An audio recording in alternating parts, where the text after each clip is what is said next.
Disclaimer, konten ini bukan murni soal keilmuan, melainkan lebih untuk hiburan dalam bentuk cerita berlatar sejarah.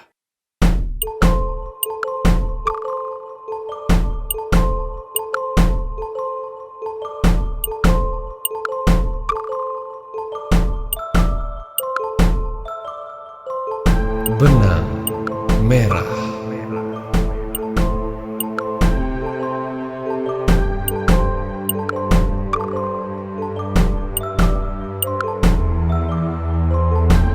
Episode 21. Mulut Naga.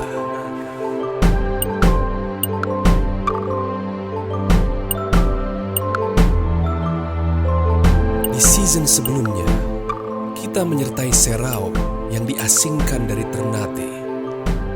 Situasi antara dirinya dan permaisuri Nukila semakin pelik. Sementara Sultan Bayan Sirullah yang terserang paranoia menutup diri dari segala urusan. Ditambah lagi dengan roda ekonomi antara Maluku dan Malaka yang mengalami kemandekan, terutama pasca konflik Portugis di Ambon. Kita sungguh tak tahu apa yang akan terjadi selanjutnya. Tahun 1518, situasi yang sama tak jelasnya juga dialami oleh Tome Pires, yang petang itu hanya bisa membiarkan kaptennya, Fernam Perez, pergi dengan pedang menghunus untuk mengancam seorang pejabat Cina sambil menghardik-hardik. Cukup semua omong kosongmu, Tuan Pires. Kita akan masuk Guangzhou, meski harus menumpahkan darah sekalipun. Harapan besar yang ia bawa saat berangkat dari Malaka kini terasa hampir habis kala sampai di Tiongkok. Mungkinkah kali ini, bahkan dengan segala kepandaiannya, ia tak bisa menembus negeri tirai bambu? Mungkinkah amanah untuk jadi duta besar di sini adalah hal yang mustahil?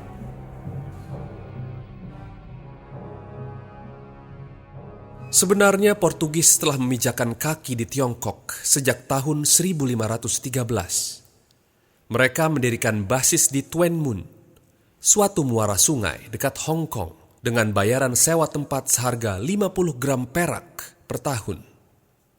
Tak puas ditempatkan hanya di Mulut Naga, Portugis mengutus orang andalan mereka, Tome Pires, berangkat menuju Guangzhou dalam armada berisi 9 kapal pimpinan Fernam Perez, yang masing-masingnya dilengkapi 7 meriam. Di Selat Malaka, belum satu kapal sudah digasak oleh armada Hang Nadim. Itu hanyalah salah satu serangan yang dilancarkan oleh Mahmud Shah yang hendak mengepung Malaka dan merebutnya kembali. Armada Fernam Perez berhasil melanjutkan perjalanan dan akhirnya sampai dengan 8 kapal di mulut Sungai Mutiara. Di situ, Tome menyampaikan pada pejabat setempat bahwa Portugis ingin masuk lebih jauh ke Guangzhou demi berniaga porselen dan sutra. Sogokan dan mulut manis Tome Pires kali ini tak berhasil. Mereka dibiarkan menunggu dan terkatung selama sebulan. Itulah yang bikin Fernam Perez kehilangan kesabaran. Tak mau lagi ia mendengar nasihat Tome, lalu nekat melempar ancaman pada si pejabat bahwa ia akan masuk Guangzhou dengan atau tanpa izinnya. Tome sudah pasrah jika akhirnya ancaman tersebut memancing amukan orang Tiongkok. Tapi siapa sangka, ternyata ancaman Fernam malah berhasil membuat si pejabat memberi izin mereka untuk masuk. Bahkan mengutus seorang wakilnya untuk memandu mereka. Mungkinkah Selama ini observasinya terhadap orang Cina keliru. Mungkinkah mental Tionghoa di Nusantara berbeda dengan yang di sini? Mungkinkah mereka adalah sekumpulan pengecut yang pikirannya bisa berubah hanya oleh intimidasi? Yang jelas, nampaknya Fernand Perez sejak hari itu tak akan lagi mendengar omongan Tome Pires. Kemungkinan besar ia akan terus memakai cara keras untuk berkomunikasi dengan orang Tionghoa.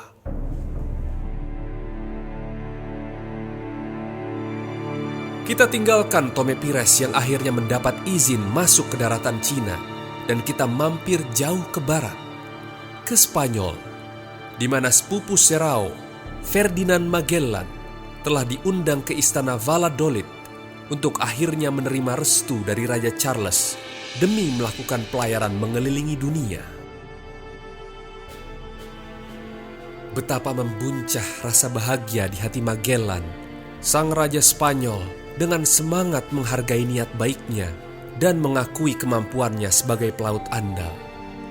Bahkan saking semangatnya, Raja Charles menobatkan Magellan sebagai ksatria Ordo Santiago, yakni suatu gelar militer religius Katolik yang dulu namanya jadi terkenal karena keganasannya melawan pemerintahan Muslim Cordoba. Dalam acara penobatan dan pemberian restu itu, ingatan Magellan berkilasan saat ia luntang-lantung di Maroko dan kota Lisbon, hingga hijrahnya yang tak tentu ke Spanyol. Seolah semua buah kesabarannya kini dibayar lunas oleh Tuhan. Bukan cuma soal ekspedisi sirkumnavigasi, tapi juga pernikahannya dengan Maria, yang kini juga telah mengandung anak pertamanya. Magellan membayangkan, sampai di rumah, ia akan membisik ke perut istrinya, "Nak, Christopher Columbus saja perlu 7 tahun mendapatkan restu. Sedangkan ayahmu ini, Ferdinand Magellan, hanya butuh kurang dari sebulan mendapat restu dari raja." Tapi di tengah jalan pulang, sahabat yang kini telah menjadi kakak iparnya, Duarte Barbosa, mengingatkan Magellan, kalau restu dari raja bisa jadi pula adalah awal dari masalah yang akan mengganggunya di depan. Mulai hari ini, Magellan telah menjadi selebriti yang akan memancing perhatian orang Portugis, yang mungkin akan menganggapnya sebagai pengkhianat bangsa, dan juga perhatian orang Spanyol yang tak akan suka penunjukan seorang asing dalam misi besar negara mereka. Berbeda dengan Magellan yang dirasuki kebahagiaan saat di istana Valladolid, Duarte Barbosa sangat jelas bisa mencium aroma kecemburuan di antara para petinggi, terutama satu orang, yakni Juan Rodríguez, uskup dari Burgos, yang juga menjabat sebagai kepala Casa de Contratación, organisasi niaga internasional Spanyol, saingan utama dari Casa da India milik Portugal. Tapi peringatan itu bukannya membuat Magellan gentar, malah bertambah pula kebahagiaannya. Baru kali ini ia merasa jadi orang yang benar-benar terpandang, hingga dunia merasa butuh untuk membencinya.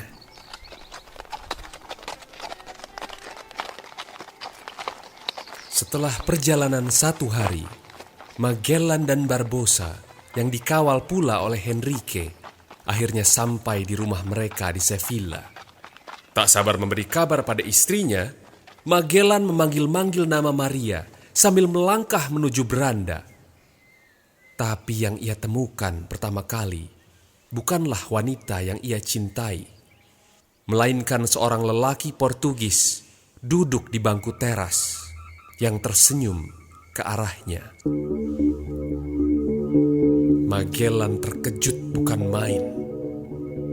Itu adalah João Serrao, adik dari Francisco Serrao.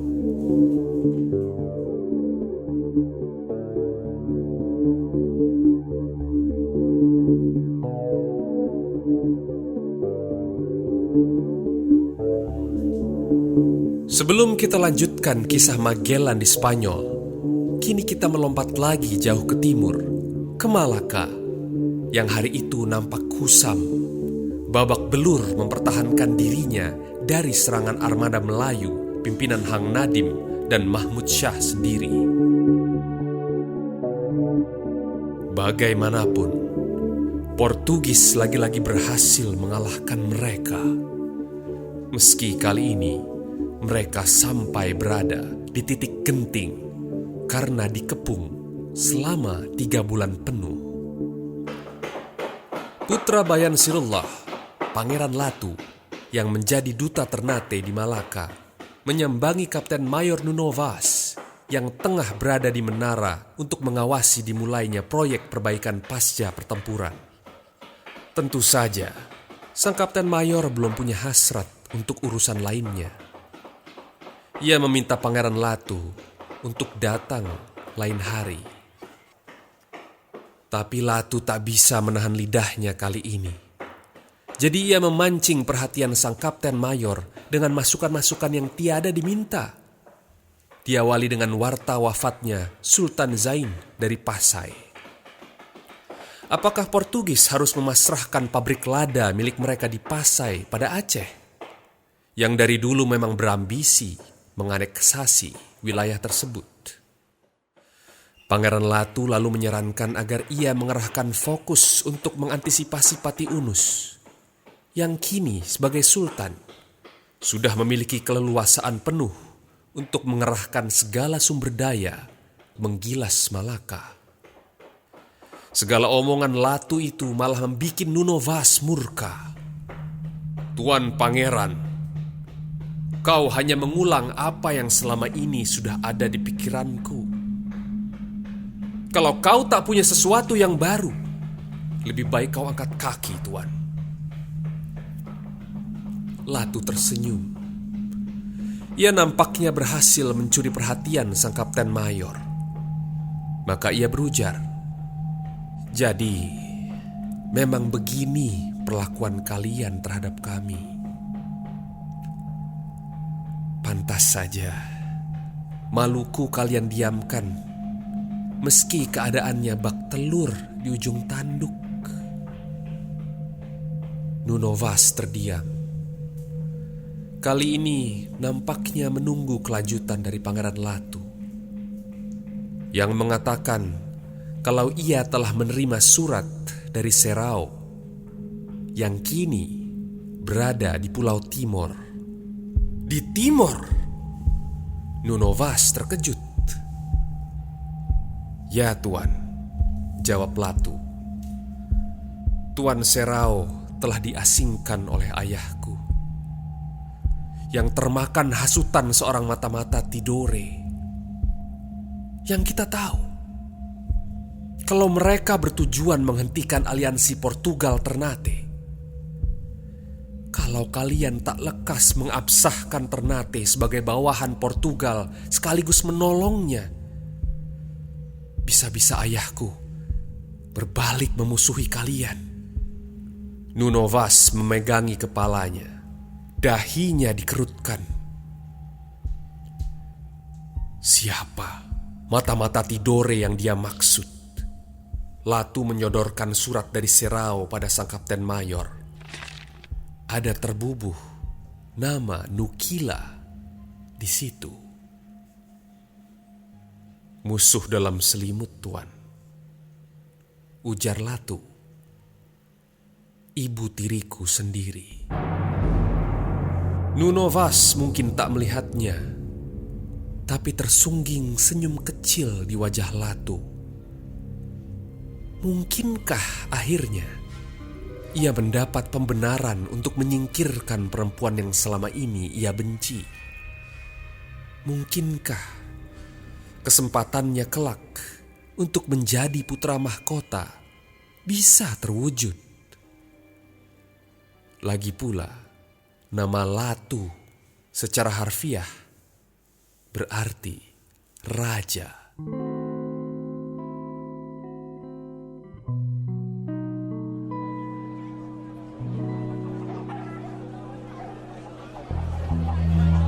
Kita kembali ke Spanyol untuk menyertai Magellan yang sudah mulai menyibukkan diri dengan segala persiapan ekspedisi. Bahkan hal terkecil pun ia perhatikan, termasuk daftar persediaan pangan di kapal. Ia memilih sendiri vendor penyedia biskuit, daging asin, keju, ikan kering, teri acar, kacang-kacangan, madu, bawang, selai jeruk, kismis, dan lainnya. Di pasar pagi itu, ia ditemani oleh budaknya, Henrique, dan adik Francisco Serrao, João, yang tak bisa berhenti mengekspresikan perasaan senangnya bisa bergabung dengan ekspedisi Maluku. Sungguh Tuan Magellan, kisah tentangmu sudah jadi buah bibir tepat setelah Raja Manuel menolak idemu mengitari bumi. Magellan berusaha terlihat tenang mendengar ucapan João. Tapi dalam hatinya timbul rasa bangga. Oh, begini toh rasanya jadi orang terkenal. Jadi ia biarkan João untuk meneruskannya. Mungkin aku yang pertama kali datang. Tapi pastinya bukan yang terakhir, Tuan.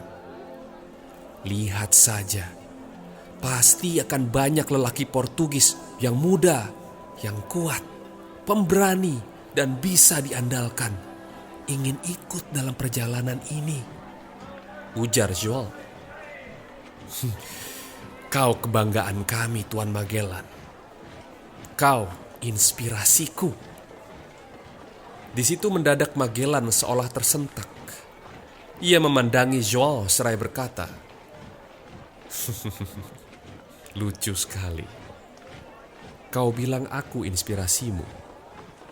Sementara justru kakakmu lah inspirasiku atas semua rencana perjalanan ini.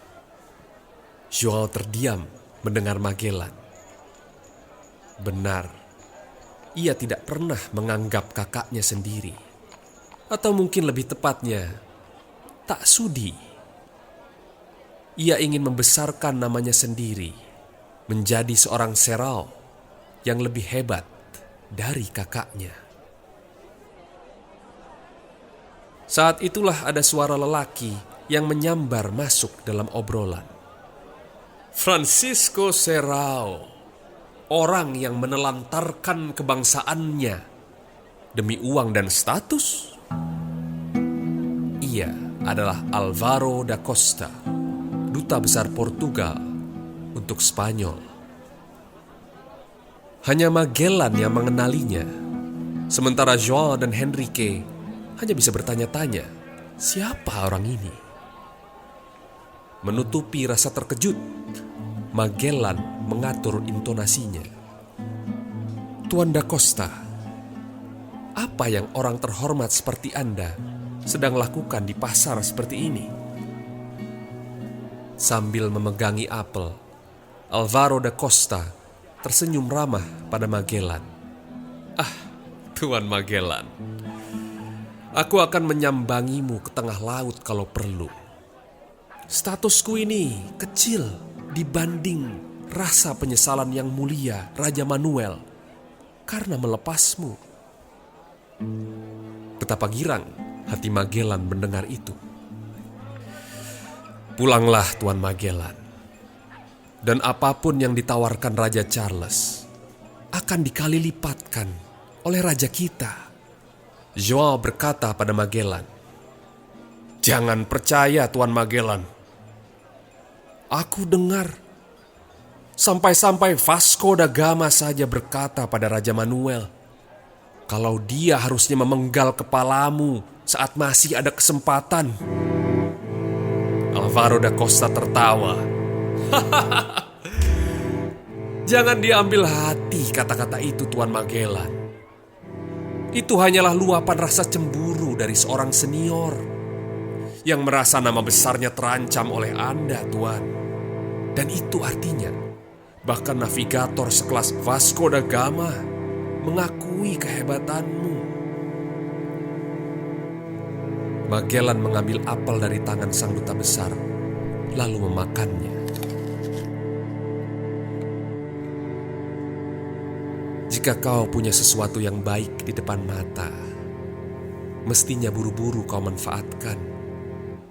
Jangan kau lihat dan didiamkan saja terlalu lama. Alvaro sudah tahu apa maksud Magellan. Tak bijak untuk menekannya lagi. Jadi ia mundur 2 langkah sambil tersenyum. Baik-baik, Tuan Magellan. Jika kau tak percaya pada bangsamu sendiri, ingat-ingatlah, orang Spanyol itu adalah pesaing utama kita. Apa kau pikir mereka akan biarkan misi sebesar ini dipimpin oleh orang asing sepertimu, Tuan? Mereka akan menghalangimu. Mereka akan mengerjaimu sepanjang jalan, bahkan coba menyakitimu. Magellan yang sudah pernah diperingatkan oleh iparnya, Barbosa, baru sekarang merasa terganggu dengan ini. Tidak. Raja mereka sendiri yang memberiku restu. Mereka tidak akan berani. Alvaro berbalik badan sembari tertawa. Raja Charles itu tak pernah dianggap sebagai Spanyol sejati. Ia keturunan Habsburg Jerman, Tuan. Karenanya, aku bukan ingin menghalangimu. Aku justru ingin menyelamatkanmu dari hiu-hiu buas itu.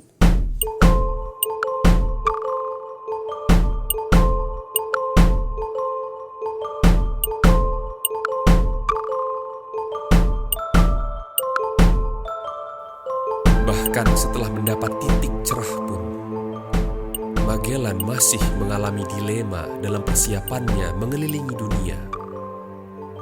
Apa yang akan terjadi esok hari? Entahlah. Ikuti kelanjutannya di Roman Benang Merah dalam episode berjudul Pisau Bermata Dua.